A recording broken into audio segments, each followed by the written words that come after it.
Small harps are great for their portability, but they also force you to think in a different way and be creative because you don't have all this. Hi everyone, I'm Tiffany from Tiffany Schaefer Harp and Song, and I sectioned off my harp today because I don't have a small harp yet. The one you saw in my video last week was borrowed. As I said, small harps are great. They sometimes get the reputation for being just for beginners, but that's not true. You can create beautiful arrangements for any level on a small harp. I think what you want to aim for in some cases is making the sound a little more full, because when we don't have that grounding of the bass strings, it can sound a little bit sparse. But sometimes it's hard to know how to do that, so if you're stuck for ideas, I have 5 quick tips for you on arranging or adapting pieces for the small harp. Today's comment question is, how many strings does your harp have? Do you use them all?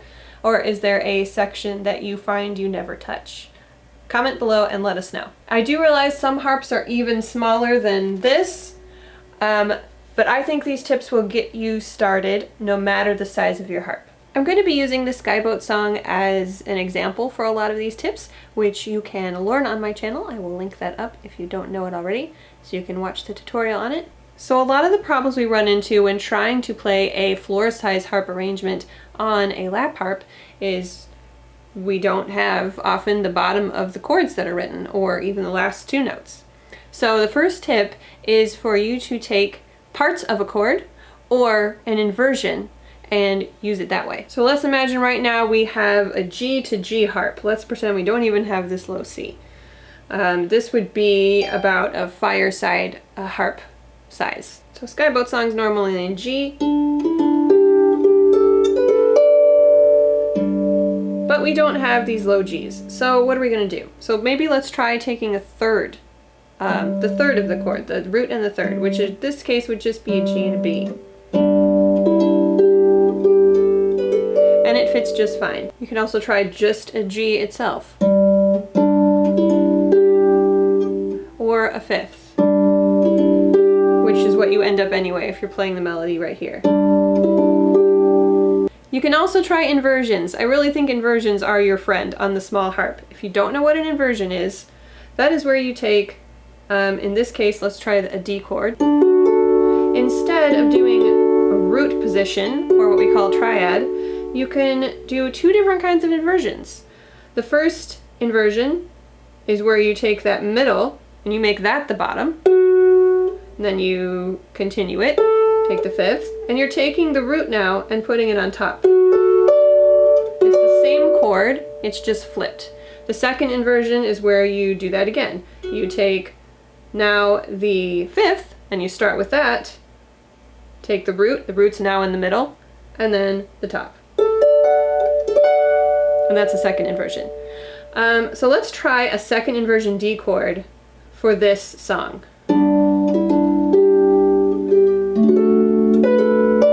It sounds nice and full, and it really works there. So all I did was take the A, put that on the bottom, then the D, and then the F sharp, rather than this D because I don't have it. Tip number 2, if you have an arrangement that doesn't fit well on your size harp, try taking the melody up an octave. For example, if we continue to play Skyboat song down here, we don't have a lot of room for that first chord. But if we bring it up here, we have all of this to play with. Or in some cases, it might even be better to change the key that you're playing in. When you look at the shapes you're making for your melody, it's often easy to transpose it to another key. If we try to play this in C, same shape on my harp, just different strings. If your ear is not naturally inclined to finding chords in a new key, you can actually change the chords using numbers. And let me know if you want a separate video just on transposing, and I'll do one for that.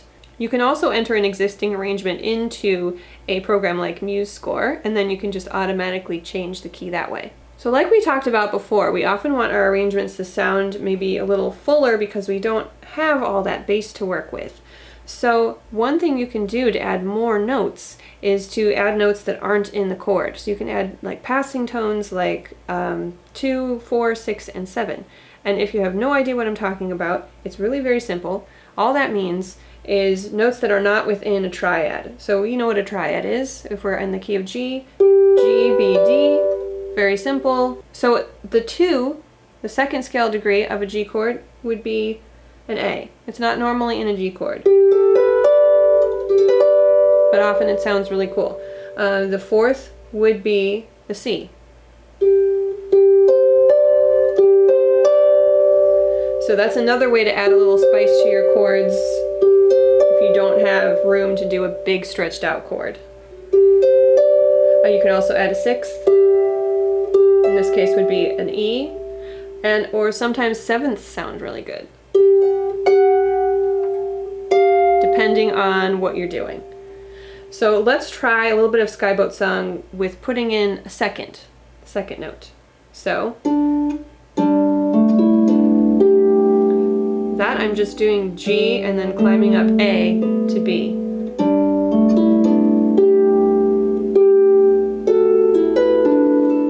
You can also do it downward. I also added a second in this chord. This is a D chord here, but instead of just playing a D triad, I'm going F, using this passing tone of E, it's not normally in a D chord, and ending up on a D. And that works great too. Here's an example of using a 5th and a 6th. So right here for the B part,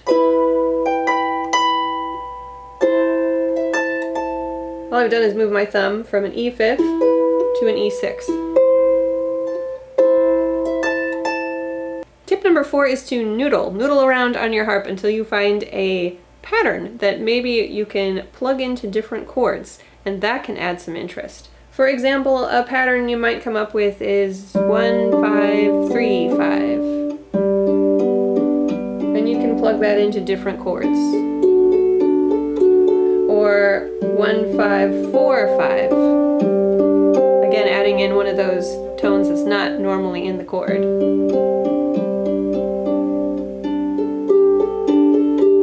And that can work in a lot of different things. A real life example of a pattern that I've just started using for a different song is this. I've taken a C, E, G, so it's a C158. All I do is move my thumb down, so I'm playing a C7. Again, a note that's not normally in the chord. Then a C, F, G, which is really just an inverted F chord. So I'm using a bunch of these ideas. And then moving my thumb down once more. So again, you have that dissonance of that note that's not normally in the chord. And then I just repeat that.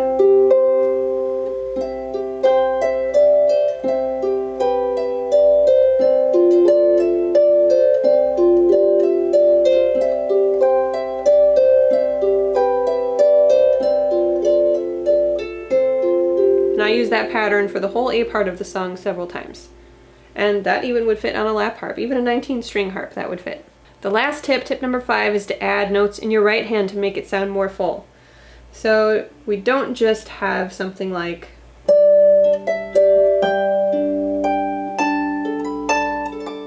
but you can add the rest of the chord into your right hand. Let's try adding a G and a B into this first note. For the next one, I just put on a B and a D with that G, and that can help your arrangement sound a little more full. I hope you found these tips helpful. Let me know in the comments if there are any other tips you use when arranging for your small harp, or even some other things that other arrangers do that you really admire. I've also just released a collection of 3 pieces for the small harp for late beginners. I'll link that down below. Of course, if you have any questions about this, my contact info is also down below in the description, or if you want some one-on-one help with arranging. I love arranging, and I recently had some Skype lesson spots open up. So I can teach you anywhere in the world as long as our time zones line up. I don't teach at midnight, and I look forward to reading your comments. I'll see you next week. Bye!